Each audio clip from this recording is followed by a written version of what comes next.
a couple of housekeeping things before we move forward. This is very casual, so if you need to get up and refill your water bottle or use the restrooms, please feel free to come and go as you need to. Susan and I were asked to share our expertise. Aren't we fancy? But before we kind of tell you our stories, we wanted you to take a minute to kind of center yourselves here today. So we're going to give you about 10 minutes. You have a piece of blank paper in your folder. You might have your own notebook. And we'd like you to spend a few minutes, about 10 tops, thinking about why you're here today. You dropped the kids off, you dug the car out of the snow, you sat in traffic, you were on the, oh my God, they've already started, I'm not even there yet. So we're asking you to change the channel. A little NPR. Come, kind of leave the outside world out and really think about, you've taken the time and the energy to come and spend the day with us.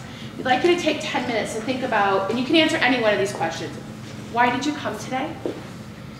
Where are you in your path? You could be kind of mid-career path. You could be 6 months into a new position, into a new area for you. Where are you? What would you like to get out of today? Okay, so if you want to take about 10 minutes and just know you don't have to share.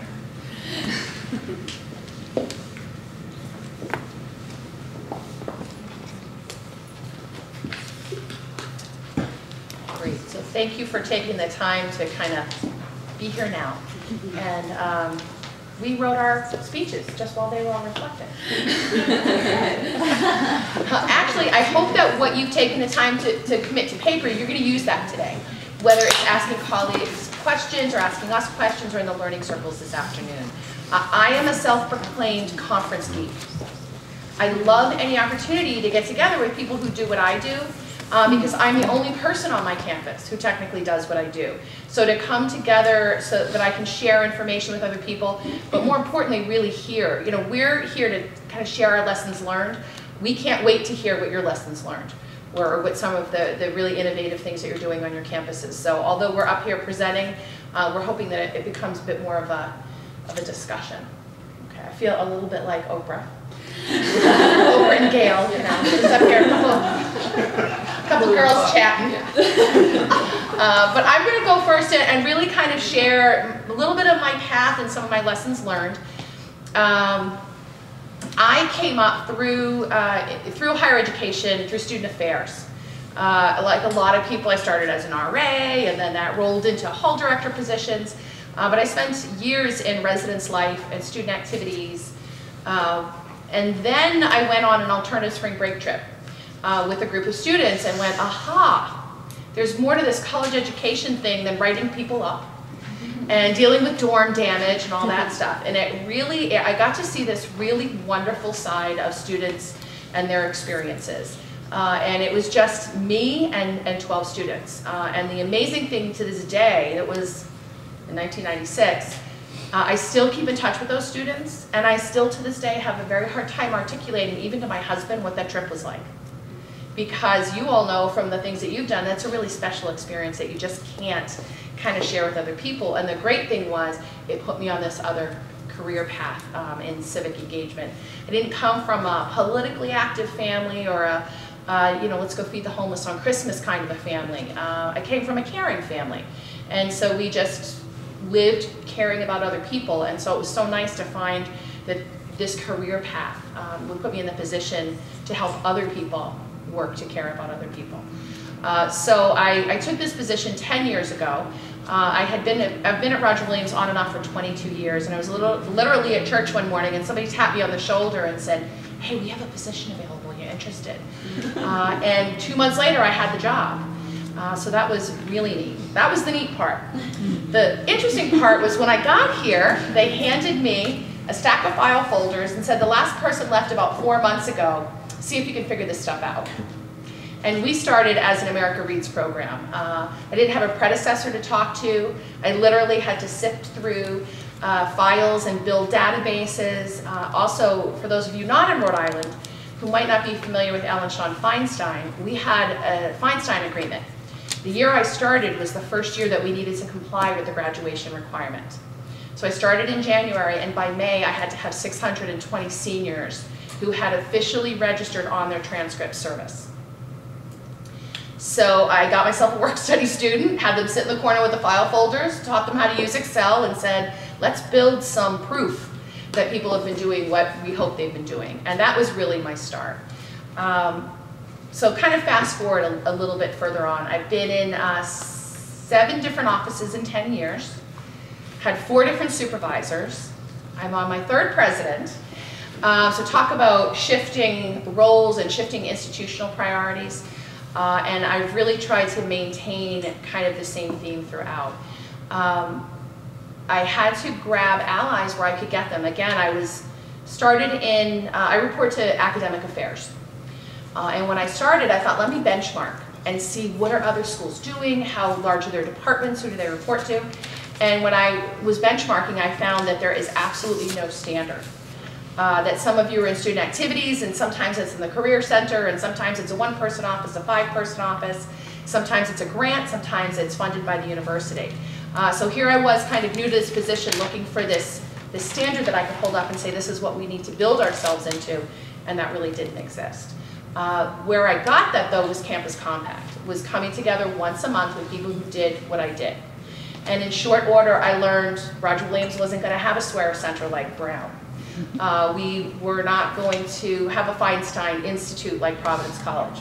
But I could get ideas from all of those places. Susan was responsible for the way we do our service recognition programs. Because in a meeting once, she really talked about having community partners come in and honoring community partners and asking them to nominate students. And I got that from a Campus Compact meeting. And I always say theft is the sincerest form of flattery. So really taking everybody's ideas and tweaking them a little bit to fit our community, to fit our culture on the campus, to fit our students. That was something that took a long time. Also, when I started, there was a Feinstein College of Arts and Sciences. There's a Feinstein Institute at the law school. There's a Feinstein Center for, it was the Feinstein Service Learning Program at the time. And nobody really knew who Mr. Feinstein was, unless they'd seen his commercials. See you later, alligator. What do you do? So I had to go about building a program in a place that was kind of contractually obligated to have this program. In a culture that it was odd. Service did not grow organically. We accepted a grant, $1.5 million to institute a graduation requirement. This didn't go through Faculty Senate. It didn't go through anything. It was very top down. This money has come. We're now going to start to do this program. Go. And we did this in 1998, and I came on board again in the spring of 2002. So there was this bean counter part of my position where I literally had to communicate with the registrar's office. These students have done their service. The first year was horrific. I was grabbing people out of commencement rehearsal and trying to get them to food pantries and soup kitchens in the morning. It was a nightmare. I had parents screaming at me, I spent X amount of dollars, and you're telling me my kid's not going to graduate because they didn't do 5 hours of service. And yes, I said 5. Because that's what the university agreed to, that all students needed to participate in 5 hours of service before they graduated. They were coming from high schools where they were doing 20 hours of service a year. Or they had been Eagle Scouts or Girl Scouts or done things in their faith community. And then they come to Roger Williams where I can go sweep the floor at the food bank for an afternoon and I'm done. And so I had to really undertake this advertising campaign. What service is, why we value it. It wasn't just about the money. I did run into a dean who said we should just give the money back. It'd be so much easier. I ran into another person who said, now, do we have any of that like volunteering going on here? And the program had been in place for a few years. So I knew that we really had a lot of work to do. So the first thing I said about doing was a serious, fierce internal advertising campaign to the students and to the faculty and to the administration to let them know who I was and to let them know what our program was about. It wasn't going away. We were obligated to do it. It also, nobody said, except for the dude who wanted to give the money back, service was a bad thing. Nobody really thinks service is bad. but really how much energy was going to be put behind it and how much resources. And so every time there was a NEASC gathering, I made sure I was on one of the committees to talk about the NEASC standards. Anytime there was strategic planning, I made sure I got on one of those committees. Now remember in all of this, I've got shifting supervisors as well. So I would pick up the phone, and when my reporting lines changed, I didn't wait for the call. I called that new supervisor and told them this is what I do. And this is why it's important for the university. It was shameless self-promotion. Not of me though, but of the crucial parts of my position. I positioned myself to be the service census taker for the university, to fill out grant applications, to fill out the annual campus compact survey. Somebody needed to somehow capture all of this information, and I positioned myself to be that person. We became the place to go for good news.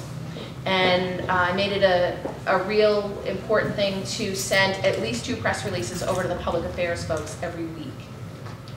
And I said, I'm going to continue to send you these golden nuggets, and whatever you do with them, you could do your own press releases externally, you could put them in the college magazine, Board of Trustees reports, but 2 items a week went over to the PR folks. And little by little, we started to see them show up in the annual report and in the college, promotional materials. And now that we have a great magazine that comes out twice a year, it's a little joke in the office, we count how many times service is mentioned within the magazine. And there's not a Feinstein page. The great thing is it's peppered all throughout the publication. So I think we've really worked very hard, and I say we because we've had Vista now. This is our 8th year of having an AmeriCorps Vista in the office. I have a great group of work study students that are very committed. We have really worked very hard to change the culture at the university. So we don't get those calls anymore. The parents aren't calling before commencement. The students are coming in with their tails between their legs saying, I never did your service. Help me graduate, as opposed to you're keeping me from graduating. And very few of those students are coming in. So it's taken 10 years though for that shift to happen. We found our allies. We consider ourselves, and I use this term a lot, we're a cousin to student affairs because it's leadership development, and we share a lot of resources. Because I had shifting supervisors, the vice president of student affairs became my quote-unquote foster boss. And when I had problems, I went to him. That has paid off now 10 years later. They found their division with an extra minivan that they didn't want to keep. And we got a call over the semester break that they're giving us their minivan. So again, kind of telling them we really compliment what you're doing with your students in the leadership pieces. They then have decided to share some of their resources with us. They've invited us to their retreats, their divisional retreats. I'm invited to go to their head staff meetings. So we've kind of made a home where we didn't have a home before. So that's been incredibly helpful. So definitely finding an ally and letting them know how your work complements their work. I think one of the toughest things that I've dealt with is we've got this and you might find this as well, this kind of fuzzy role. Service, your department might be called civic engagement, community service, hopefully, it could be volunteer, it could be service learning. We started out as the Feinstein Service Learning Program, and it just really wasn't what we were doing. So part of that internal campaign was to change the title of the department. And so we're now the Feinstein Center for Service Learning and Community Engagement. And then under that we have this tagline, service learning, civic engagement, community involvement. Because we really needed to educate people that when we were called service learning, we were probably 20% of what we were doing was service learning at the time. Really doing a lot more community service. But we wanted to give some street cred to the community service part. It wasn't just raking leaves. It wasn't just feeding homeless people. I mean, come on. That work was really important and really integral. We worked very closely with the Career Center to make sure that their unpaid nonprofit-based internship students were pulled into our orbit. So those students who are doing 135 hours of really service, they're interns, but we're looking at them as long-term volunteers. We now live with them in their building. They were given a new building 3 years ago. We were pulled in with them because of the resources that we share. So we've tried to align ourselves in a way that we can kind of, I don't know, kind of live off of some of the benefits that other people get, but they are now coming to us for a lot of the things that we're able to provide, the contacts that we have in the community when it comes time to recognize students or kind of grab data. We're all working on that together. The frustrating part of that fuzzy role, though, is we've become this place where if they don't know what to do, they send the call to my office. Someone from the community calls, there's an elderly man who needs someone to read his mail. Well, Casey Ferrara's got to know what to do with that. Or a mom calls, her second grader needs some tutoring. Oh, send it to Casey Ferrara, she'll know what to do. There's an earthquake in Haiti. Call Casey Ferrara. They didn't call the Spiegel Center for Global Education. They called the Feinstein Center. And we spearheaded the RW Bridge to Haiti campaign that went on for 4 months and raised $45,000. But I think because we had positioned ourselves as the people who knew what to do and how to do it and how to collaborate and how to find those allies and those co-sponsors, we were the phone call from the president, not somebody else. Also, it's voting time. What are you going to do? The kids have to register to vote? Call Casey Ferrara. So we'll be doing voter registration. So we have really tried to pick up those pieces of campus life that are very important, and that we're now kind of the disaster response folks. When there's a disaster and students need to process what's happened, when they need to take action in some form, they come to us first. I had given a presentation to our new president, who's been with us since the last summer, kind of a very quick inventory, bulleted what we do.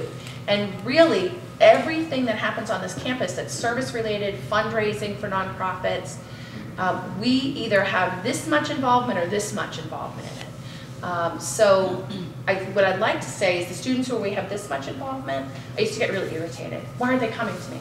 They're doing this all on their own. Wait a minute. That's what they're supposed to be doing, is doing this all on their own. But I think we've changed the culture enough that they at least know to come by and let us know what they're doing, or they need help reserving a room, or they walk in and they've got this brand spanking new idea and we help them get that off the ground. So I always tell people on campus, I don't need to own it all, but it's really helpful when I know about it, because I can help students get recognized. I can help the university in its public relations, especially now with pilot. You know, the payment in lieu of taxes, everyone's looking for how do we contribute. Well, it's nice to say last year we contributed over 65,000 hours of service and over 7,000 instances of students going out and volunteering. Those numbers really have a lot of weight with the president's office, the PR people, the grant writing people are now calling us for a lot of that information. So as the offices and the supervisors and the presidents have changed, I've really tried to keep our role very consistent. And if there's a new VP, I pick up the phone and I go over and say, hi, I'm Casey Ferrara, I'm from Feinstein Center. And it's not so hard sell car salesman type of thing, but really informing them why this is important to what we do. We're a core value at the university. We are, I sat in the new president's inaugural address and I took notes, and if he said civic engagement one more time, I think I literally would have popped out of the chair. So we know that we have, at the highest levels of leadership here at the university, an advocate for the work that we do, and somebody who has already gone out and done service with our students. And it's 10 years later, there are things I would love. But I look at when I started with that pack of file folders and see if you can figure it out in 4 months. And where we are now, I think we've come a long way, and there's been a nice cultural shift that I've been really pleased, to be a part of. So that's kind of where I am and what we've done. And I always find that amazing that, again, I'm sure you find in your campuses and with people you know, that I know Casey, but for me to listen to her story and everything else, I find it a lot of things that we never get the time, a lot of times, to really listen and hear how they began, and so it's great. I'm not like Casey. I will look up and talk to you, but I'm somebody that sometimes I feel like when I have a short amount of time to speak, I'd rather have things right in front of me to be able to say, I'm going to kind of plow through some things and then talk a little bit as well. But I feel like that's the way I can cover a lot of information and get us to think about some things in a different way as well. I chose to work in this field mainly because of the direct experiences I had with service. Again, everything from community, my family, school, but all of those things, I could see that teaching and learning could really occur in a community context. And because of that, it helped me to link how I could maybe look towards higher ed and the local community and try to see what the mutuality could be in that way so that there could be great benefit on both ends and transformation. You'll see in my bio, again, I've gone from criminal justice, which I love because I was just on a service project at MLK the other day and I was with half of them with criminal justice and they were totally shocked that I was criminal justice and why am I in this career? But I was able to talk to them about that. I've done some lobbying work. I've been in healthcare work. I've been in pastoral ministry. So I feel like I have, and I've been a baker. I've done a lot of it. And because of that, I find I just keep pulling on those experiences, and I always say, even to the criminal justice students, someday I might go into that field again. I might end up heading in that way. So it's just good, I think, sometimes for them to know your background and to really say, you know, I may be able to help you, and you're not just seeing me in this one light. Today, I really like to look at, and the question I always ask myself is, about community outreach and civic engagement at Johnson & Wales University. We are in Providence, and I'll talk to you a little bit about our history, but we also have campuses in North Miami, Charlotte, and Denver. And they're all a little bit different the way that everybody incorporates service learning. So when we look at it at our school, we really call it community leadership. We look at those pieces, and we look at how can we look at the personal and institutional resources we have in higher ed and strategically and ethically match them and address community needs. So that's kind of our overall framework. Johnson & Wales is a 4-year private higher ed institution, and there's more than 10,000 students that are on our Providence campus. And our overarching goal, people think of us as a career university. We prepare the next generation of business, culinary, hospitality, technology, and education professionals. Although Johnson & Wales is curricular and co-curricular and experiential in placement, we really look at our programs, we emphasize skills and career development, but we don't look at our students as technicians in any light. We really try to look at how they can be well-rounded, they can be highly principled leaders. If people think of Johnson & Wales, I'm sure you think culinary right away. So we even have a piece of our office that we call nonprofit careers for the common good. And when we look at that, we're saying, if you're gonna be the chef, be the best chef you can be.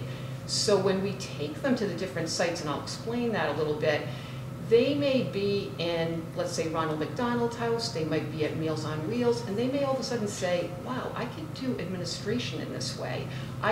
So they go in with their chef hat, but they come out with a lot of experiences during the week with emergency distribution sites. It could be, again, social service sites. It could be, we have them go to for-profit sites, but we have them look at, be the best that you can be in whatever field you choose. So we have them take their classes that they've had. We're, again, as Casey said, always building in how are we looking at how they communicate effectively, how do they analyze and problem solve, how do they view issues from multiple perspectives, and how do they especially lead with a strong sense of ethical responsibility. So we look at how they take these skills, and again, our classrooms many times are in the community, as with all of you, and we're mainly in the Providence, Rhode Island community, but we do go into surrounding communities and cities as well. So just a little bit of history, because I think that's always really good to know, especially when you come into a position, that we in Providence, it was very much known as an industrial center. And they experienced drastic decline economically in the mid-20th century. And Johnson & Wales had been situated there since 1914, and we thought about relocating, I wasn't there then, we thought about, not that long, thought about relocating our campus in the 1980s, and that was mainly to accommodate growth and consolidate the operations. So at some point, if you think about it, really they thought about abandoning Providence. There was a real thought to that. And looking at the city and its citizens and how we had been there. And the leaders at Johnson & Wales looked at that again, and they said, you know, let's really look at how we can say we're going to stay. Let's look at residence halls, which they built. Let's look at green space. But if you really looked in many ways at what Johnson & Wales, if you looked at the perception, it could have been they're buying up the city. You know, they're taking the historical buildings, and yes, they're renovating them, but we really are seeing that they're coming in, and that's mainly what's happening for their campus. So when we looked at, and this could be something for your campuses, I'm trying to look at things that you can do that maybe aren't too expensive to do, but Johnson & Wales modeled something called, it's Leadership Rhode Island in our state, but they modeled Johnson & Wales leadership after that program.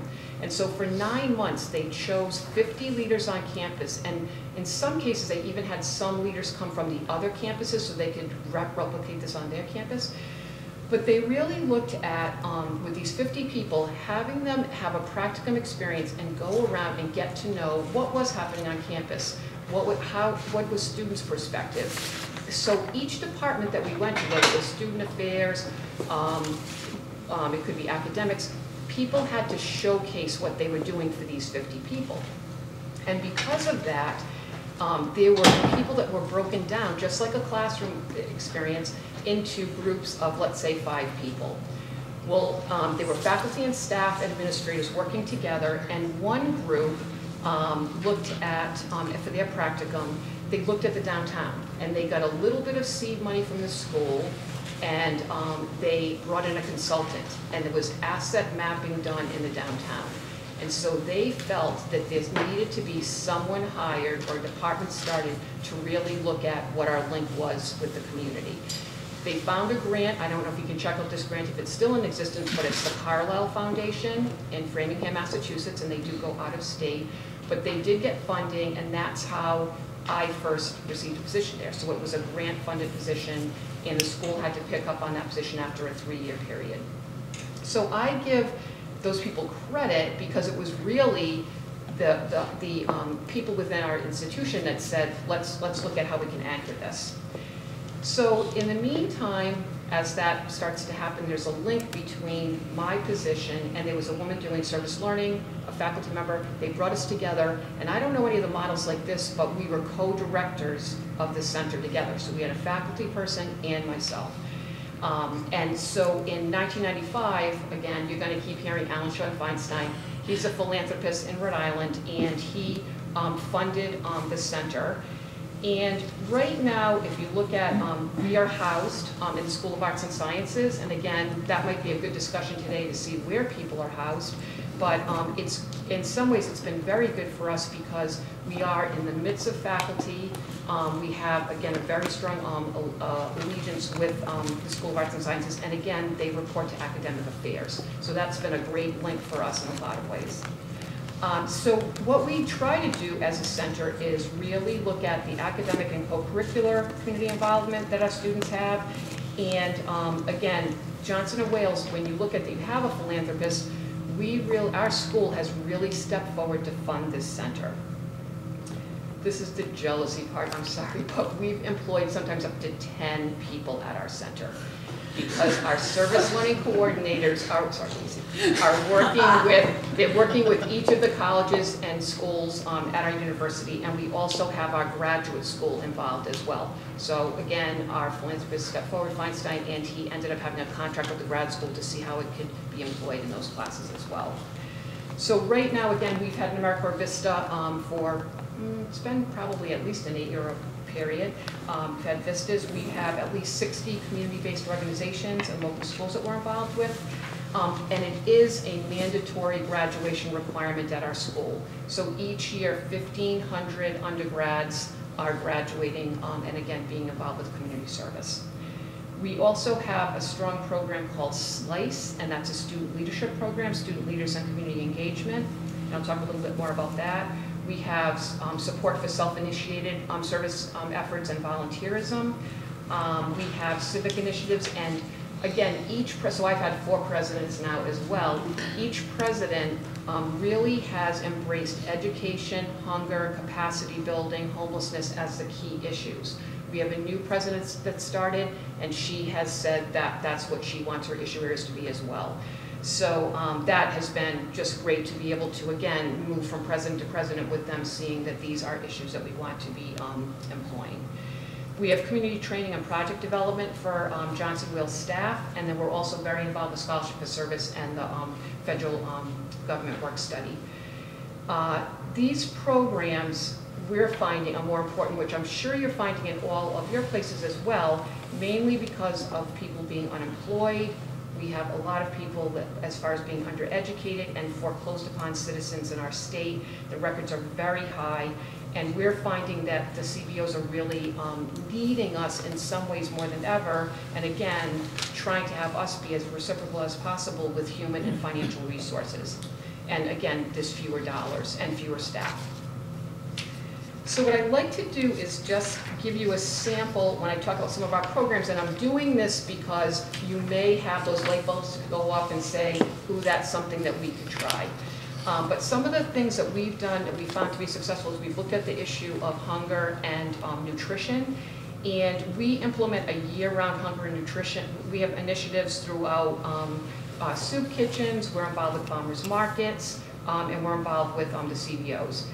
We have, when we have looked at it between health, nutrition, and social human services, 80% of our programs are assisting low-income individuals.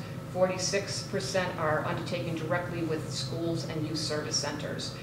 Examples of some of our programs, we have our students, again, when I talked about that they go out, I have 3 community service chef educators that are on our team, and they'll take students each week as part of their practicum component for a week. They learn about food-related issues before they go into these sites. They look at barriers to these to nutritious foods. They prepare everything, like I said, emergency distribution sites, so they get a sense of a soup kitchen. But they're also out teaching nutrition classes to seniors and to youth. So those have been really strong programs for us. We also have them get involved with a really good program that we have called Veggin' Out. And we received a federal grant that, again, we went in on with the Department of Health and also Department of Environmental Management. This program's been going on for about 10 years. And what we do is we empower low-income families that are WIC recipients. When they come to a farmer's market, we have a booth there. We have it set up. We do food, small food demonstrations with the food that's at the farmer's market. So if you just came and let's say you are new to the area, you're from Liberia, you may not have maybe tasted some of the foods that we have at the farmer's market. This way you come, there's a demonstration, your kids are involved, we teach healthy snacks, but it's all having to do with you take your WIC vouchers and you're making some smart buys by saying, you know, I can do this, but you're going away equipped with an educational piece to that. We have found, again, working with those 2 groups to be really fabulous, and again, started out with monies for that. It was a $47,000 grant, and now we don't use the funding from there. I'll talk a little bit about where some of our funding comes from our staff and faculty. So the other thing we do is you probably heard about Central Falls in the news a lot. We're really focusing on Central Falls as a city, and we have worked with the different schools. We work with middle schools. We're teaching them about composting, buying local, the benefits of being a vegetarian, and everything we do, we try to get surveys out to measure the quality and quantity of what they're finding in this work. And we're finding that 96% of the respondents, especially in the schools, were finding that it was valuable to have this information, that it was building capacity at their organization or their school, and it allowed them to better serve their clients and their students. Then we have something called CSL as a product. And we look at that as we have our undergrads and our grad students, and they participate in... Can you just speak You want me to a little bit, please? Pardon? No, it's hard for us to hear you that. Okay. So if I stand, is that better? That's Okay. great. So we have consulting projects that we do with our students, and what we're doing is we're looking at, again, their course, their major, and see how it's appropriate to what they're providing. So some of the things that we do that way, our MBA course, we have a strategic communications course, and we have marketing plans that they could work on for different agencies. So we did receive a little bit of funding from Rhode Island Campus Compact, and so there was something called through this Parkview Cougars. It's a school. It's a need outreach program at 7th and 8th graders, and they collaborated with the Rhode Island State Energy Office to teach their communities about eco-friendly living. So again, we helped them with some of their collateral pieces to that to get our students involved and to get the information out in that way. We have digital media design students, and they designed a handbook, and again, we look at the Central Falls school system, and they wanted new graphics to just enliven their school, look at their literature, and that they worked on that.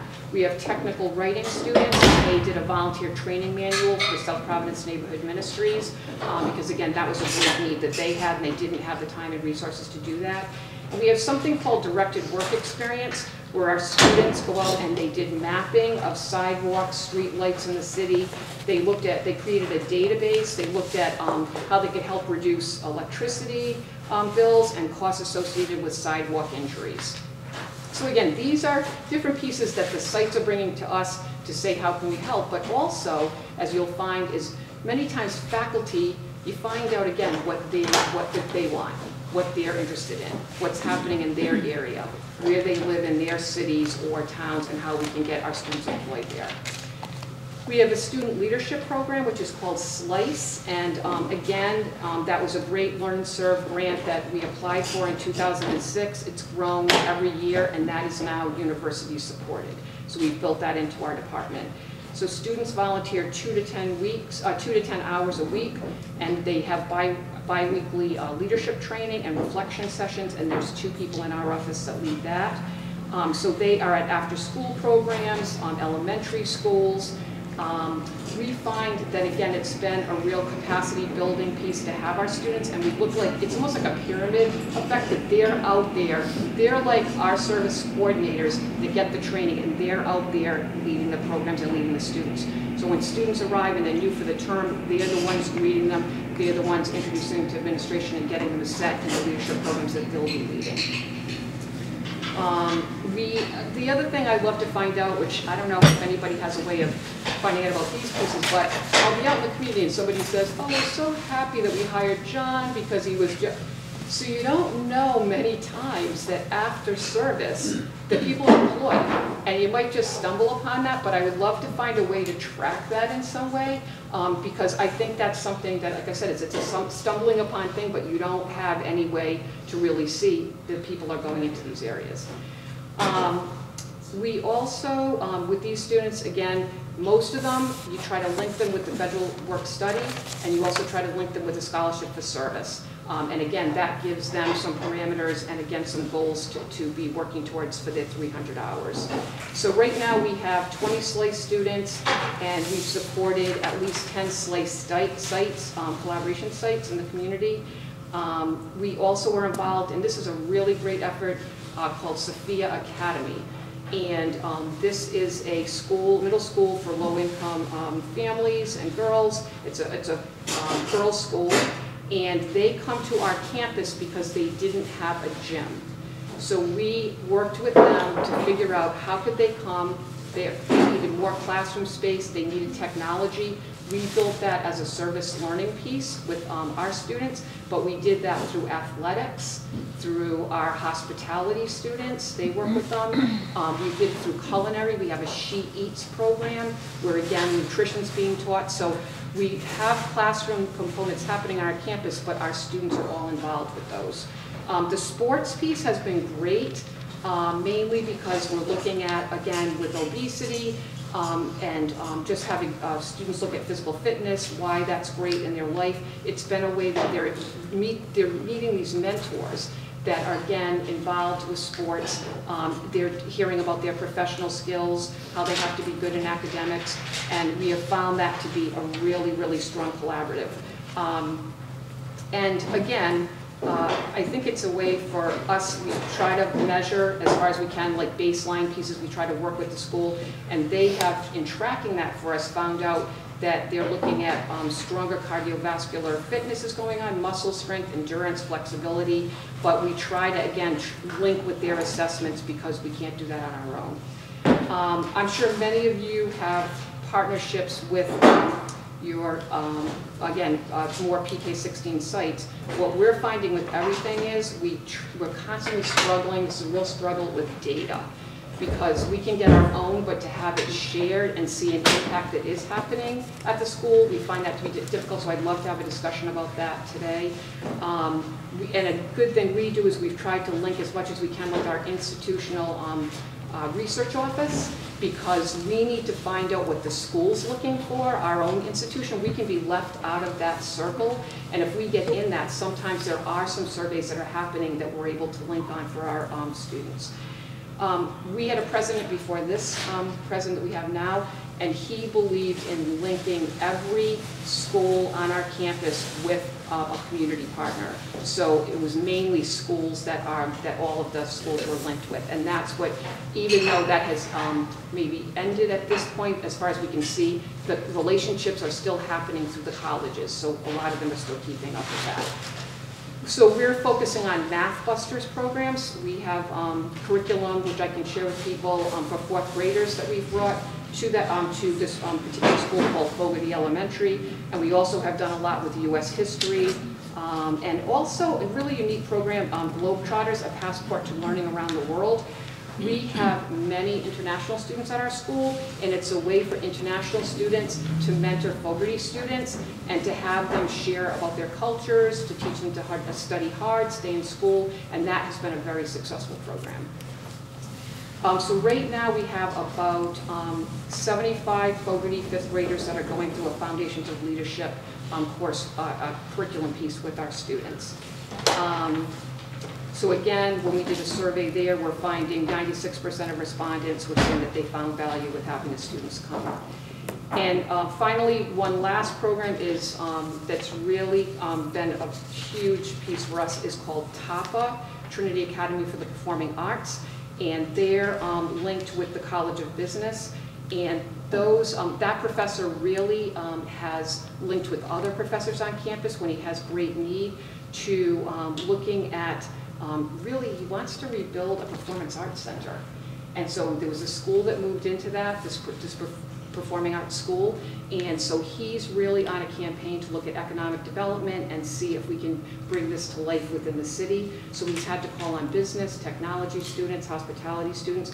They've done fundraising plans, marketing, logos, and that has been, like I said, really a huge, they got learned some funding for it, but one of the things that they've done recently is they linked 7th graders with Amos House, which is a soup kitchen and hospitality center within the community, and the students designed graphic pieces, social entrepreneurship pieces linking with our students, and they've created a water bottle, and there's a Friendship Cafe, and that's where they're selling this through Amos House. But again, all the monies will go back towards Amos House. So again, the students we're looking at is they break social connections, they have depth of issue, they met with some of the clients that were there. So from both ends, it was very much that our students were learning at the same time the students that they were working with, the 7th graders, were learning. So, lessons learned. A lot of years. The biggest thing I see is always try to match what you're doing for your mission, your vision, your purpose. I'm sure many of you know this, with what's happening with your administration. So we have a new administration, we have a new 5-year focus that's coming in. So we have to see how are we going to fit what our priorities are with what the new focus is. So I find my biggest words are being adaptable, open, and diplomatic. Because I have to say, after this many years, I could have had my heels in and said, okay, like Casey said, I always have my packet right on the president's desk when they arrive. I want to be the first person that they're reading about what's happening with us and how we can link with them. But what I've realized is that in some ways, I'm like the teaching up person, I'm the educating up person, because I'm like the archivist at this point at the school, because whatever committees are going on, I can say, I mean, I'm not committee, but you never want to say, this is the way we did it before, ever, ever. You always want to say, this might be a way to consider this, or, you know, what we have found to be successful, but you always want to link and see what those pieces are, and kind of ride that a bit. But again, you want to have a strong political base. I would never have said that I was like a strong political person, but I always am looking for like who, like Casey said, who are you going to align with? You know, what groups on campus? You know, I met with the faculty, remember yesterday they wanted to meet with me, and when he was speaking, they come sometimes, I don't know if they come to your office sometimes, but it's like they want to complain a little bit about what's happening in their department and with their boss, or what's, so what I always find is, I seem to be the one that says, you know what, you might have to go with your hat in hand on this one. Or, you didn't know this, but this meeting's going on, I'm gonna be at that, so you make this call and let them know what you're doing. Never surprise the people in your department or your boss. Let them know, like say, how can you help me with this? Then maybe you're gonna be invited to the meeting. If not, then some of us will speak up for you at the meeting. But it's, I find, I want my door to be like that. I want people to come in with those questions, and if I can support them that way. So it's, when I talk about my pastoral ministry, and I find like my counseling skills come in, and the other thing, this is a great piece we've just been doing, is we linked with experiential ed and career services, because I don't know about all of you, but when the markets dried up, where were they coming for the internships? They didn't know anybody in the nonprofit field at all. So they came to our office and said, you've got to help us find internships for all these students. Well, we sat down and we were able to call our contacts and figure things out, and they were thrilled to have interns, but we had to do all of that legwork to make this bridge happen. So what we've just started is a program which I don't know, again, on your campuses, but our domestic population's gone down and our international population has gone up. So what we're looking at is with F1 visas, a lot of times there's a lot of stipulations that students may, you know, they can't go out and get employment. But what we're saying is, how can we link? So we set up this new program where we market to international students and say you can have an experience that would be a work / internship experience. They start at career services, they go in, they look at their resume, we've already linked with some sites to see who would like to work with students having to do with their career fields. So they start out with this resume, come up to our office, so they're already meeting 2 new offices. We have them choose their site. They have 25 hours of service that they would be doing at the site. Then they have to take, there's a little bit of work that the site does for giving us some feedback. They go back to career services, and career services helps them to build what they've just learned with their skills into their resume. So I'll let you know how that goes. But again, that we've really found we're excited about that, because we want to be helping every student that comes to our school. Casey also mentioned about the tax exempt pieces, that again, we're always conscious of anything that we do. Again, how are we tracking that, because we're usually called on when there's anything that comes up that says, you know, what has been happening for service in the community. The other pieces, this is a very inexpensive program. Faculty fellows, I heard somebody mentioned about a fellowship, and I started this years ago now, it's probably been almost like 10 years. For $200 from my department, I'll accept up to 3. If I can stretch it to 4, I do, but I try to keep it at 3. Faculty can apply to show us their syllabus, tell us about what they've been doing with service learning or how they'd like to take it to another level. We look at their proposal. If they get accepted into it, we try to have it be that we have like somebody from arts and sciences, somebody from the School of Technology, maybe somebody culinary, hospitality. They get together, and I always think everybody knows each other. And I realize that there are these silos because of some of the schools, that there isn't this crossover because people are so busy with their own classes.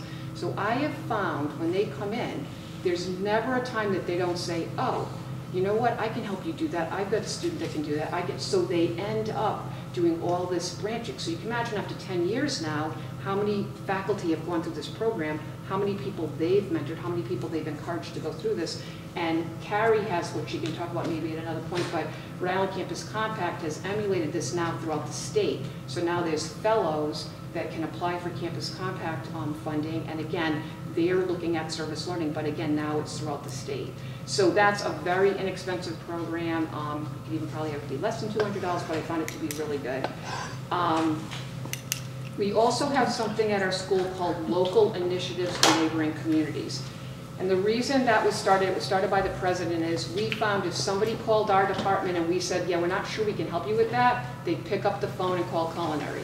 They got to know, they pick up the phone. So we picked somebody from each of the schools and anybody else that would get calls on campus, security, and we have a group. And so what we're doing is we're mobilizing our human, material, and financial resources for the community by, the president has some dollars, and so the community can put in a very brief application and say, could you buy a table for our event?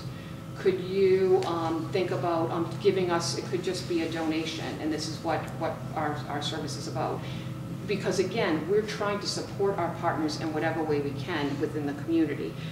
It could be that we're giving them space on campus. But we try, what this president now, Dr. Rooney, is doing is she's really trying to be very strategic about what we do with our space, with what we go to, so that again, we're meeting more people in the community and the right people are meeting them. Again, here's an example for space. There was a group called Free Geek. It's helping the needy get nerdy. And we had all these computers that were being recycled and going out of Johnson & Wales. So it got to the point where we said, you know what, why would anybody schlep these computers out of here? Can we get a cage or some space, have the people that are the Free Geek people that would work on this for the equipment come to our campus, do what they have to do there, then we'll have, whether it's the Providence School Department, Central Falls, anywhere, come and pick up the computers from there to get them to their schools. And that was proven to be, again, didn't take a lot of space, but that was huge. And now Free Geek has their own space, but we have that relationship with them now that, again, all of our computers go to them and they get out to the right sources. Something else we did that I think is great is after so many years that I've been there, a lot of people have been employed after me. So I don't know everybody on campus anymore. We don't have that leadership program I mentioned. So we go out and we have a brochure and we will go out to departments, try to hit as many department chair meetings as we can and talk about what we do, but what we can do to help some of the people that are in the department. Do you want to do some volunteerism? Do you want to be involved with a power lunch reading program? We have Casual for Community at our school. I one time put out a call for like golf clubs because we had a school that was working with the Providence Police to do some golfing. Well, inner city kids did not have golf clubs hanging around. So I cannot believe how many people had old golf clubs and the bags and the balls, everything within their garages, and I got killed with that, but that's where it went to. So if you just kind of see what resources that you get people to begin to think about for sustainability, what do we have in our departments, and before we get rid of them, we offer it within the school. Everyone thinks this way now. This has been like years and years of working on this. And then after that, we put out an e-blast that will say to our sites, we have these particular supplies that are available to you.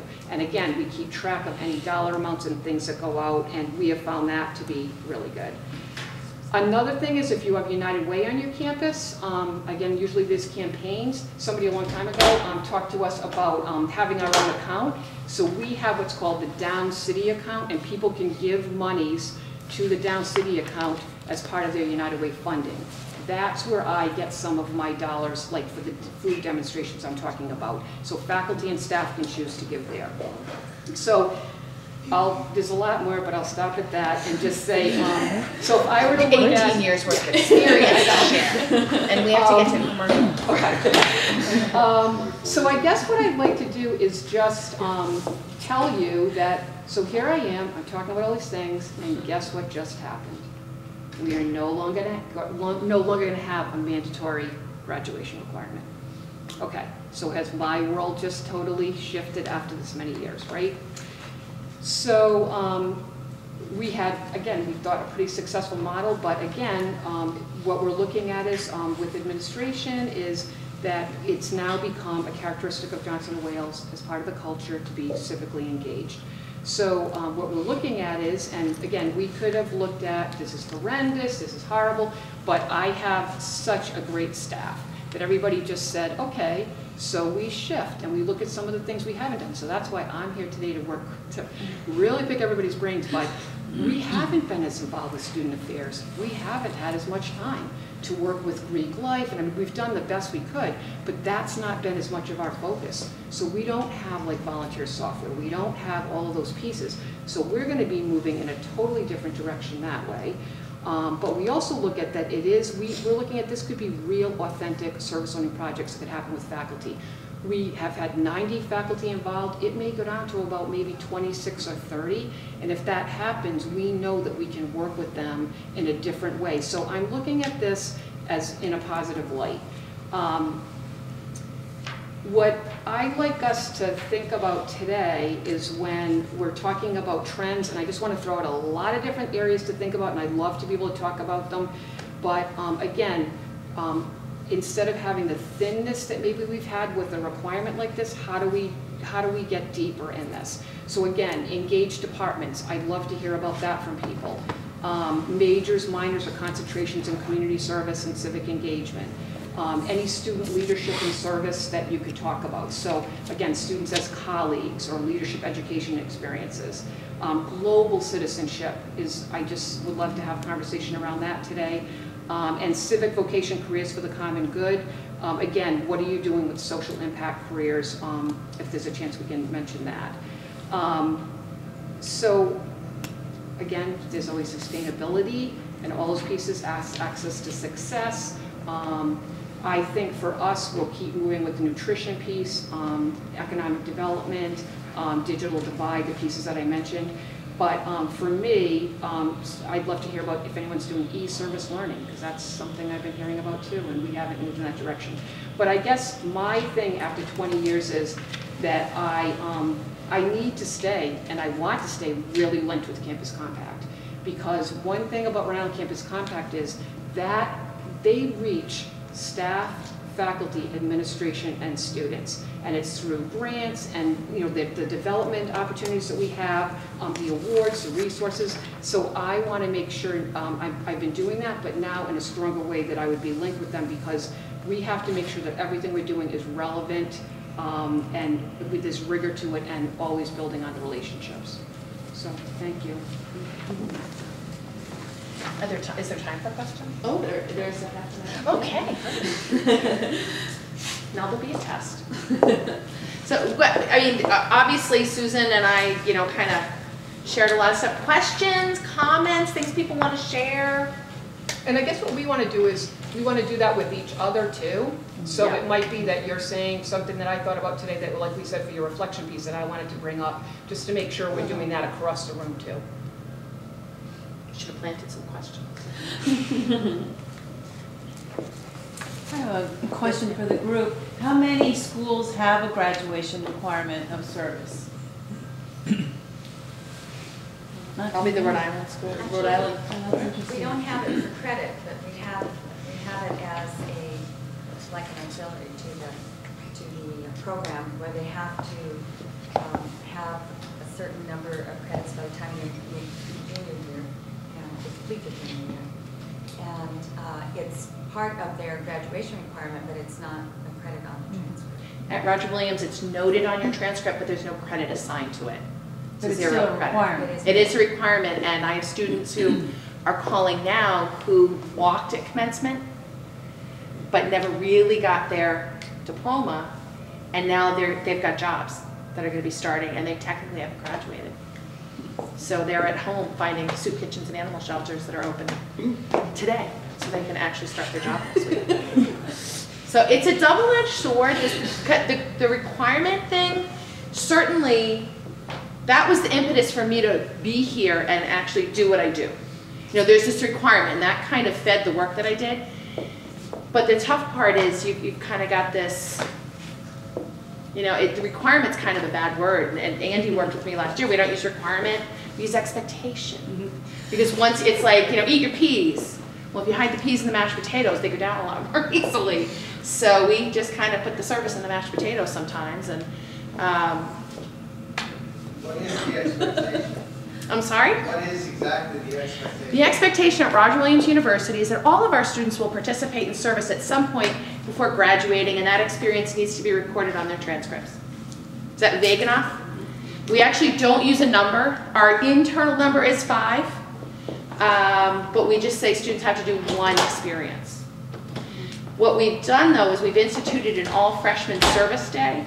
So all 1,200 freshmen go out to do service, so they're technical, or as some of my least favorite faculty members have said, so then they're done?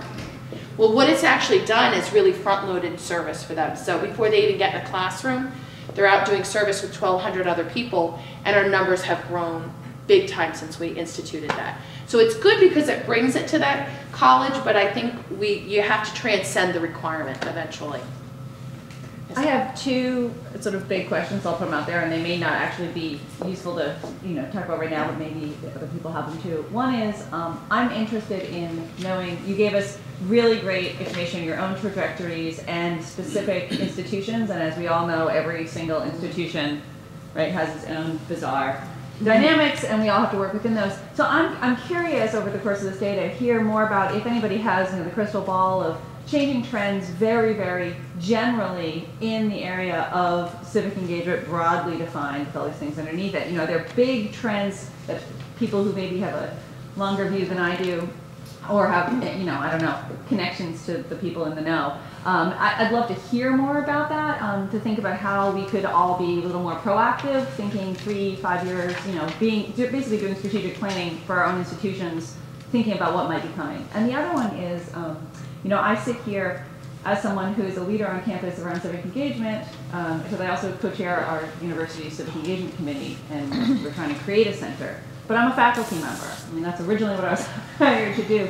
And I'm curious about, and this is, I know it's my own perspective on this, but in all of your conversations, the faculty and what happens with students linking service and learning in the classroom seems to be the sort of last thing that gets mentioned. And I don't know about other institutions, but I know at our institution, while we have a robust student involvement in all sorts of areas of life, we don't even have a designation for service learning courses, but we have 30 faculty members who are teaching courses this term that actually have legitimate, inherent, and with literally no support. And so for a lot of students, that's, I guess for me, as I sit here and think about it, students come to a university for an education. They come for lots of things, but they're there because there's something happening in classrooms or with faculty members. And to the extent that we can embed that stuff there, I guess thinking about these graduation requirements, it's another way to think about it being what you do, not what you add on after you've done the other stuff. So my quick question is, in your requirements, people who have these requirements, does completing a course that has a service learning component, does that count for the requirement, or does it have to be something in addition to it? No, it does at Roger Williams. Okay. Because not all of our freshmen, we have freshmen who start mid-year. We actually have 98% of the freshmen get up on that morning and actually go out and serve together. It's amazing how you can lead them before they actually meet the upperclassmen. Kind of walk like a little sheep. You give them a yellow t-shirt, tell them to show up for breakfast, they come.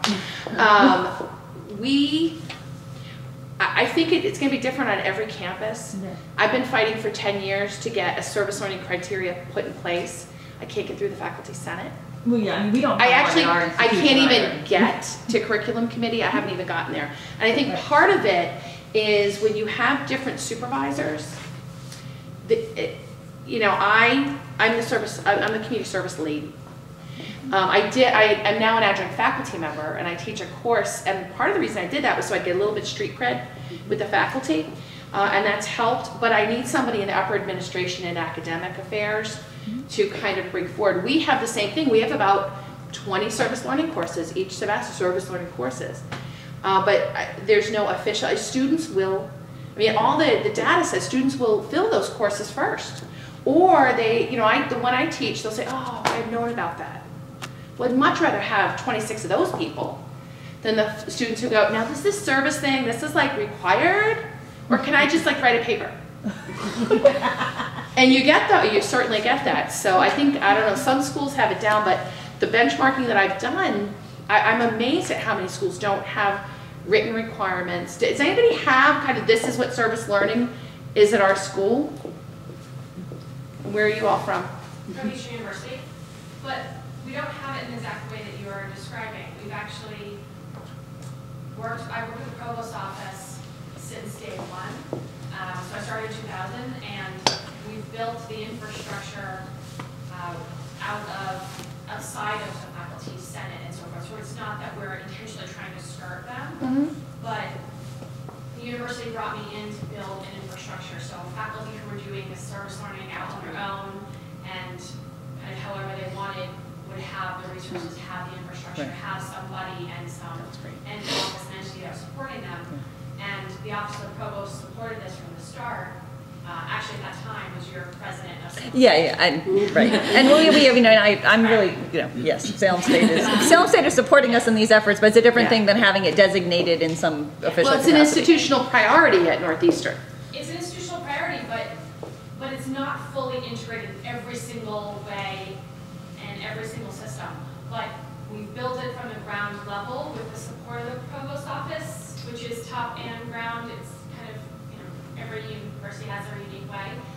But now, because it's what we did and we built, and we built and have a service learning advisory board with faculty from around the institution and so forth, now we're accepted. We didn't have to go and have it approved to start, because quite honestly, I think that's one of the hardest things. I mean, I love working with faculty, but working with the faculty is not an easy group, so therefore we built it up with the supporters, and now we're just accepted as this is the service learning program. If you want your numbers counted by what information is provided to the Office of the Provost for what service learning is taking place in the institution, then you have to be working with our program. You can do it on your own, and plenty of people still do, but we have around 60 courses a year that go through. They are designated. It's not a perfect designation system. Slow and steady, that's our growth. But over the last 12 years, we've built a system that now it is fully recognized as this is where you go, and if you want all the resources, we've got it available for you. So faculty know where to find you, though.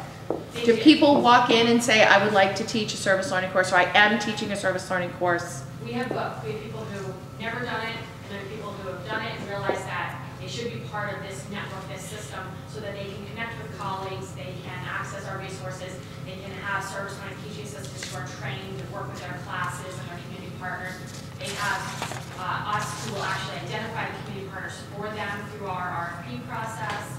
So we have a system that they now know is out there, and do you have a formal introduction to the new faculty so that folks who are coming in new know that you exist?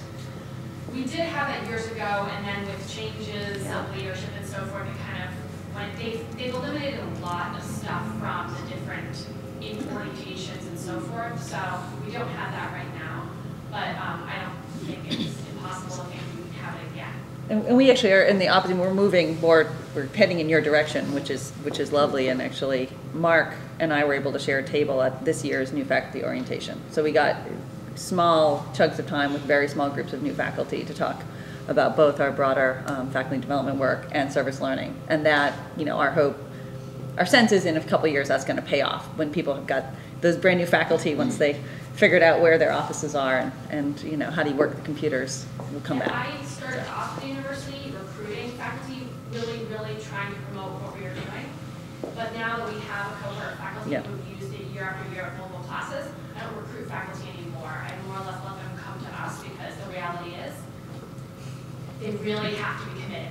I mean, the faculty, if you work with somebody who's not committed to the process, pretty soon you realize that it's probably not actually worth it. It's not worth it to the community partner or the students and so forth. So I think there's enough out there who know what we do, and we have enough faculty coming in each year. And reality is we don't want to grow 20 classes in 1 year. We want to grow a few classes at a time so that we can balance it with our growth partnerships and so forth. Sir, you had a comment. I wanted to respond to the other half of your question about sort of the big picture that goes beyond individual institutions.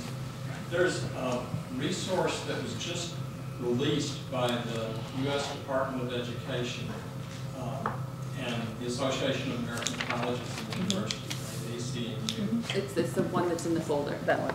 Or the Okay. or pieces of it. It's 150 pages, so I didn't print it off for all of you. But you can get the full link. Good. I think you're going to find a lot of kind of what you should be looking at in 3 to 5 years in that document. Great. But thank you, John. Right. John, were you going to say anything like more about this? I just wanted your reaction to this document in another way. I was in some of the conversations that led to the document, and I haven't actually had a chance to read it yet. So I'm wondering if it has good stuff in it, but it ought to, because they pulled together a lot of people who know a lot about civic engagement and civic education. Yes. I had a question also kind of broadly, but I really liked your comment. I don't need to own it, but I need to know about it. And as we're kind of thinking, we don't have a designation. Like I said, we have a faculty and a faculty/administration person who less than 25% of our jobs is this service learning. And so what we're trying to think about is we've got first year orientation, community service for credit, study abroad, service learning as part of our core curriculum. How do we start to make the connections for students? So it's not go out one day, do something for an hour, talk about it for a day, and it's done.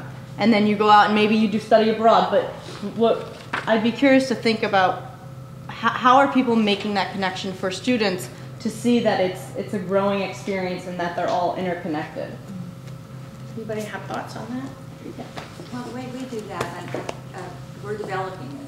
And what school are you with? I'm sorry, Hellenic American University. Okay, great, thank you. So, and I'm actually talking about the Athens campus right now. This is where we're developing this part of it. But the way we do it is we have a co-curricular component, which is highly integrated with the curricular component. And so the faculty, the onus is not all on the faculty to come up with things in the classroom which they really burn out on, we found, if it's their sole responsibility. But this puts a heavy responsibility on student affairs because they are the equivalent, let's say, of Northeastern's position there.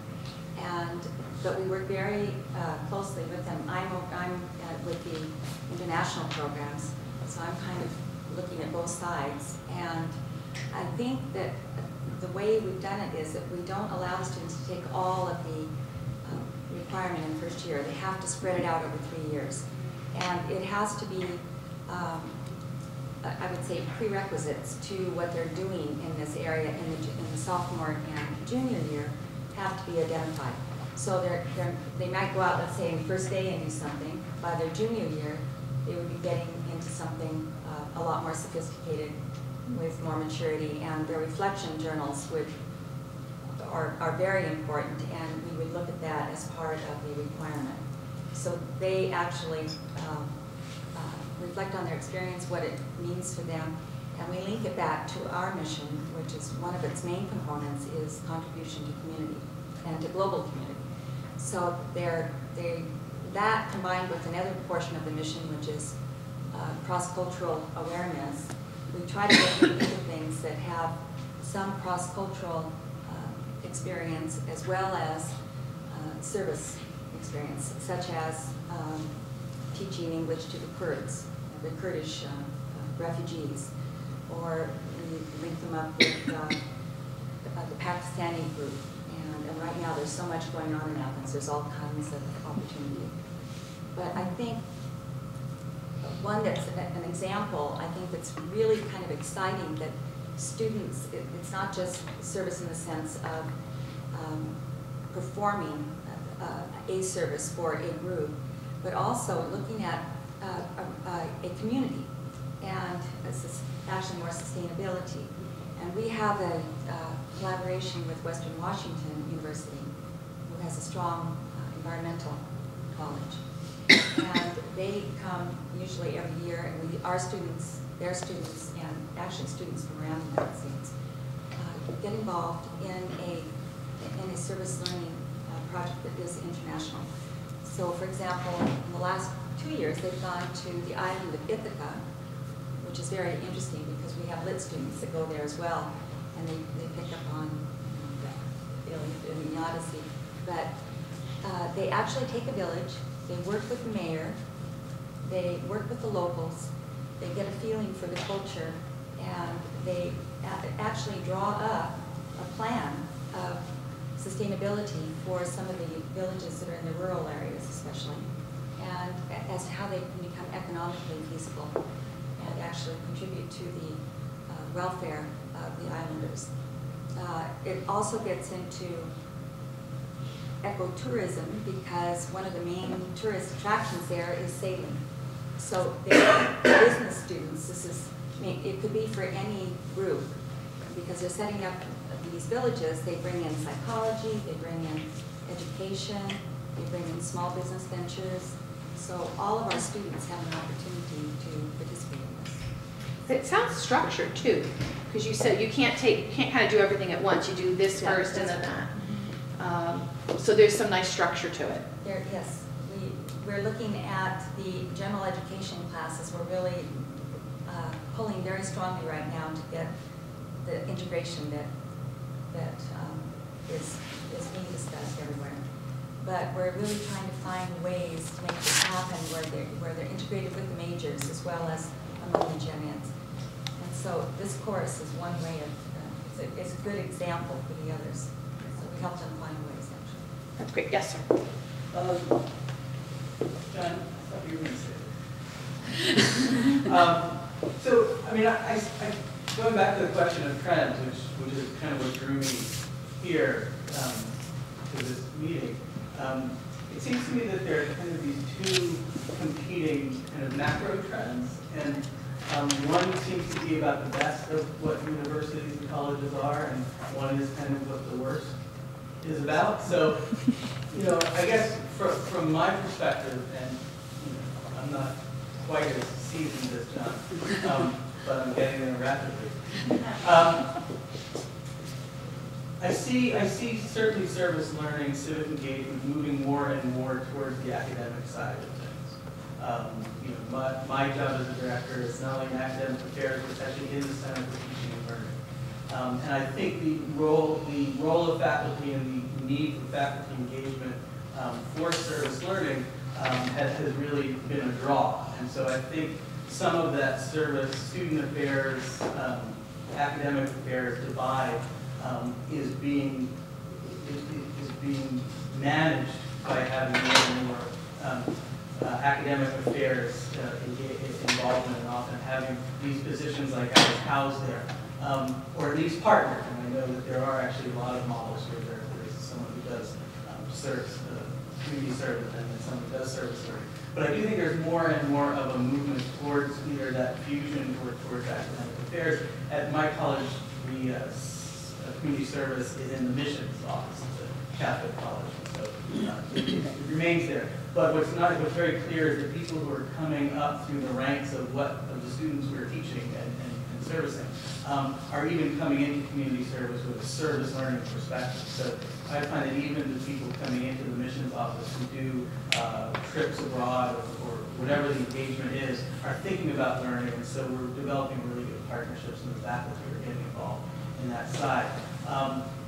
Even with new faculty, I think the developments in the scholarship of teaching and learning and the idea of public scholarship and public intellectuals is also growing in many disciplines, certainly in the social sciences, but I think also in the humanities. So there's more and more opportunity for us to draw in younger faculty who haven't been completely staffed by graduate school to believe that they shouldn't be thinking about practical applications, but now in fact that there is a way for them to not only renew what brought them into graduate school in the first place, but also to offer them a road towards tenure. And I think groups like Imagining America and Slice and others are really trying to kind of develop that mechanism. So I see all this really good stuff happening. That's why we're here. There's been this development over time. But my eyes start to glaze over when we get to certain levels of assessment. And my eyes start to kind of glaze over when we start to talk about numbers. And people start to talk a lot about, publicity and how is this, how can we keep making this argument to the university? I realize there's a need for us as directors to be strategic and savvy interinstitutionally and to understand the politics and do the glad handing and all the other things. But there is also this thing that I think saps our mission of this democracy, which really is this bureaucracy and corporatization of the academy. And I realize that sometimes we have to play that, but I also realize I think it's ultimately a really bad endgame for us. And so, I think when we stick to things like, you know, really sophisticated curriculum that gets at the root causes of problems at the same time the students are working on it, that to me is what we're doing our best. When we're trying to figure out what's the latest, best way to, you know, to measure the student learning outcomes of a particular 2-hour requirement, you know, I'm hoping somebody else is going to do that, but I think we spend a lot. We end up spending a lot more staff power on the latter instead of the former. So, you know, I see these as the two kind of competing trends, crossroads, where we will. When I wrote my notes in preparing for today, one of the things I wrote down was, as the challenges was getting quantitative data from a qualitative industry. You know, it's hard to figure out, you know, and everybody wants the quantitative data. They want to know, you know, how you have a tutoring program, how much of the reading score has gone up in your local school district. Well, I need 3 other staff members who have to work with the school department to tell me that, and what classrooms were our tutors in. It's. I know exactly what you should talk about. Oh, good. Okay, good. But I know one group that does that, and their expertise. But we actually just hired them to do our 3-year assessment. But they specialize in taking, you know, in getting qualitative data and being able to present it. Some of it quantitatively, but really have been a very effective use, and it's actually a student of Dwight Giles, so she's well trained. Yes, very good. Can you share the name of the organization? The group is called Community Build. The principal's name is Suzanne Bouillon, and I'm happy to send you her contact info. But maybe we can get it out. They do great work, and they're incredibly reasonable. Because I don't know, are other people finding that you're kind of being asked for data and numbers? Yes. Andy from RISD worked with us last year, and we do the service census, and how many hours did we spend on the phone with athletics, saying, so how many hours did your athletes do? You know, we did this 1-day service program. Well, the development wanted to know how many people we serve. So we built into the application to the agency all of this data, the gender that you serve, the language, the primary language that's spoken, and it's literally, it was probably like 18 fields on a spreadsheet. We're on the phone. We just want to know, are we going to fix your fence or not? And we got to know all this stuff because other people want that information. I just want to add on, and I'll try to, but I mean, that's exactly the data that is not only a waste of people's time to be collecting, but it's counter to what I think the good stuff is all about, right?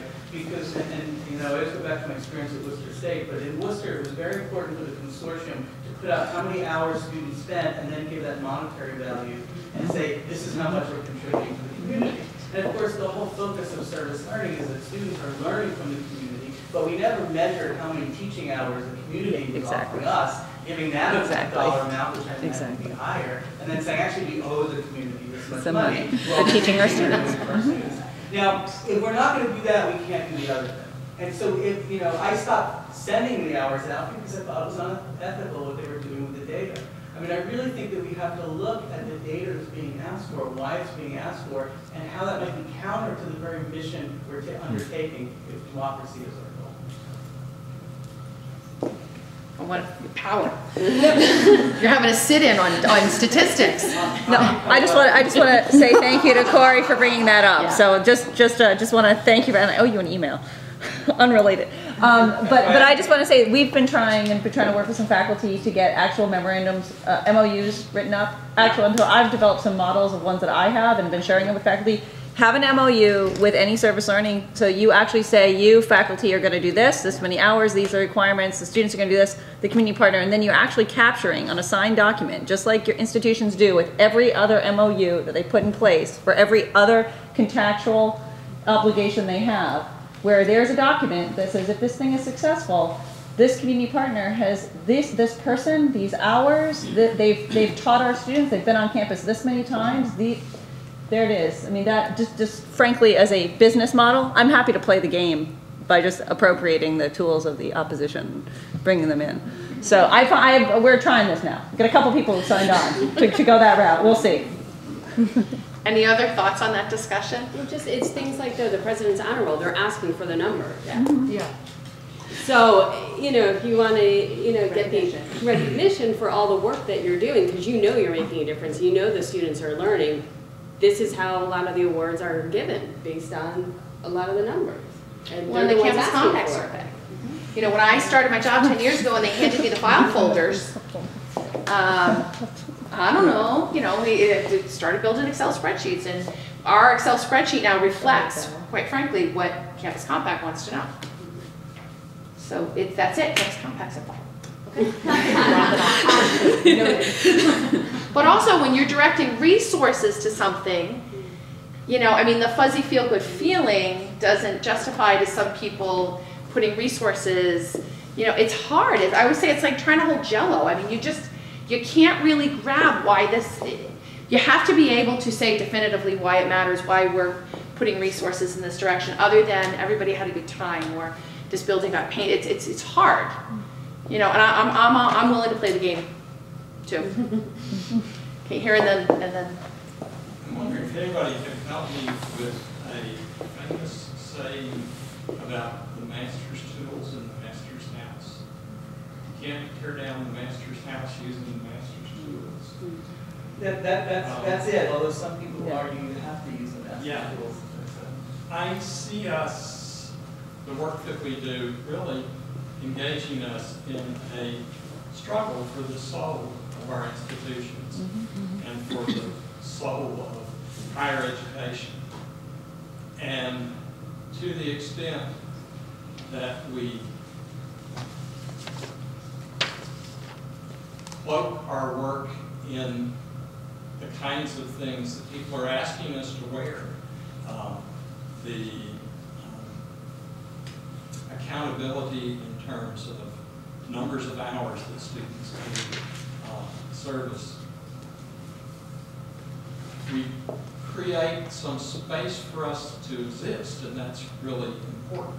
And I understand why we all, including me, do respond to those kinds of requests. And at the same time, we, I think, are very close to some line of falling off into a pit of defining service in ways that are really counter to the deepest reasons why I think we're all here doing this work.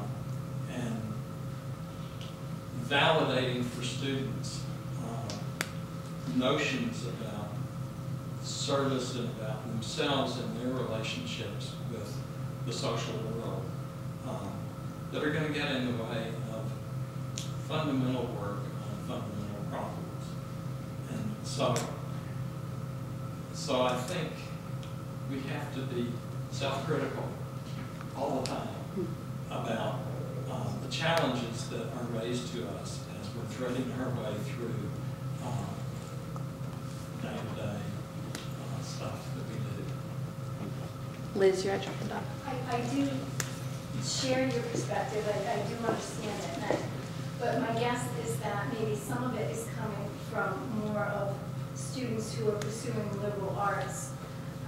Because from a teacher preparation standpoint, when we are thinking in terms of placing our teacher candidates into service experiences, we really need to be looking at, given the education climate, particularly in this state, we do need to be looking at, are they pulling in those professional teaching standards, where this aligns with NEASC accreditation and teacher quality.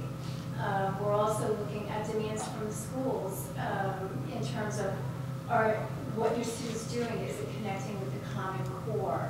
How many hours are they interacting with our students one-on-one in the classroom? And again, what is the quality level of the work? So in a teacher preparation program, those types of things are quite important. And we do have to do that. We do have to collect what may be considered minutia, and because it all comes up in this larger platform of education reform and what's going on in the state. So I do see where you're coming from, but I was curious, what kind of service do that?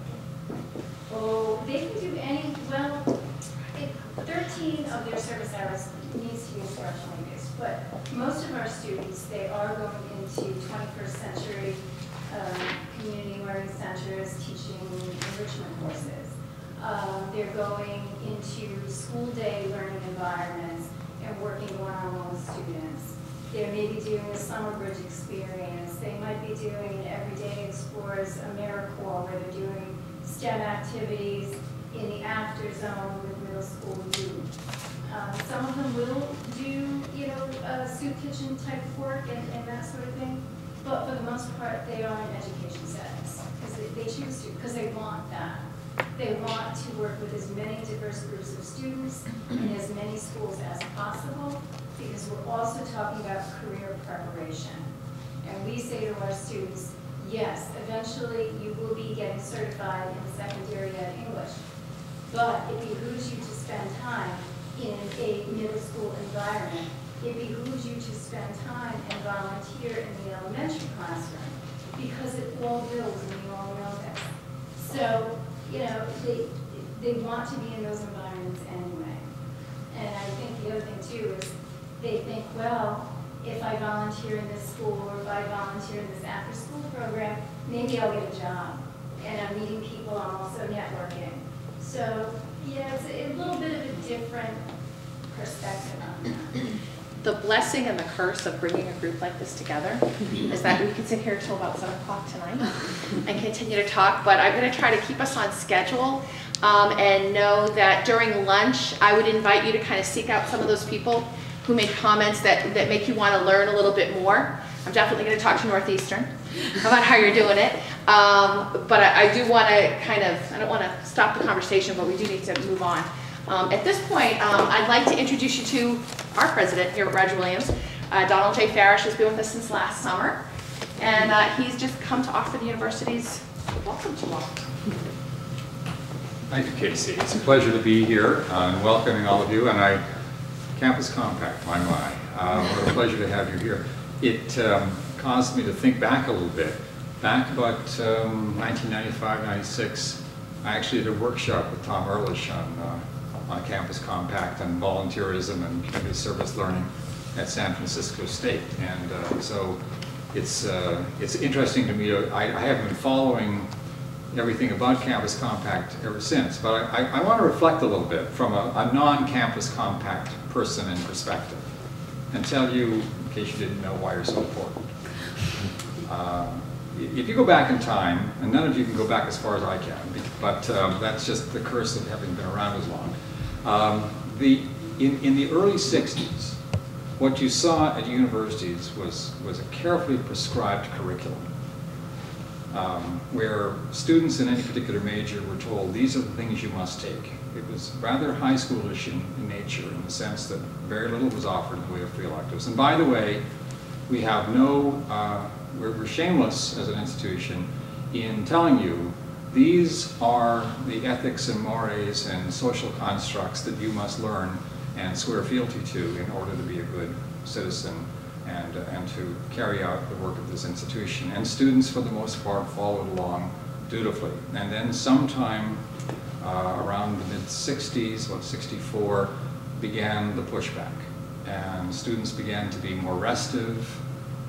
Mario Savio, a name that some of you might recognize, actually Mario was on my campus years later, still the rebel, and he began talking about why should we follow the social constructs that are being foisted onto us by the previous generation. Why do we have to follow lockstep with their thought process? And as this conversation began to be a bit more active, the noise became louder. The Vietnam War began. The Civil Rights Act was signed, and people were saying, you know, you're the people that gave us racism, sexism, and the Vietnam War. Why should we follow what you're saying? And campus after campus said, well, you got us there. Okay, tell you what, why don't you just pick what you want out of the curriculum? We'll stand back. And so in the late 60s, campus after campus bailed on the notion that we had any role to play whatsoever in shaping the ethical development of students. And what we learned from that experience is, absent campus involvement, there is no or not appreciable ethical development of students. They don't get wiser just because they get older. And what developed over a period of time was we saw the consequences of our not taking on that role. We created the Me generation in the 80s. We watched volunteerism in community service organizations plummet. That college graduates were that was the person power that went into these groups, Rotary, you name it. And those groups became older. The younger people weren't coming in. It was about me. This is about me. I'm here to get my education, and when I get my education, I'm done. I have no obligation to give back to society. It's all about me. And even the students who were in public schools with a heavy subsidy from taxpayers, many of whom were not themselves college graduates, felt no obligation back to the society from which they had emerged. And then the pendulum began to shift again. Sometime around 1990 or so, can't pin it down as a date, we began to see the reemergence of idealism on the part of our students. And they were coming to us hungry for the opportunity to play a role in society. And more or less coincident with that, perhaps leading it, perhaps following it, along comes Campus Compact, saying, we're here to help respond and guide that interest. It is important that we take on this role. It is important that we recognize that what happens at a college or doesn't happen at a college sets the tone for the rest of that person's life. And I think it's been a real struggle watching this going on for a long time. I think that many of you have been pioneers in this operation. You've been at it a long time. And my hat's off to you for it, because I think what we're seeing now is a different group of students, a generation or two of students who are coming out saying, you know, I get it. It's back to John Kennedy. It's back to ask not what your country can do for you, but what you can do for your country. And I'm wondering, even today, whether we would ever have a presidential candidate or a president being sworn in who would utter those words again. Because my concern is the cynicism level is, get out of here. It's not about that at all. It's about what can my country do for me? I don't have a job. I don't have this. You are, once again, inculcating faith, idealism, commitment, the notion that the world can be made to be a better place if we all do this together. You're sponsoring and advocating for more volunteerism, for the notion that we're all part of a larger society. And it isn't just all about me. It isn't enough that I graduate. I have to be concerned about the next group of people. Do they have the same chances of college success that I had?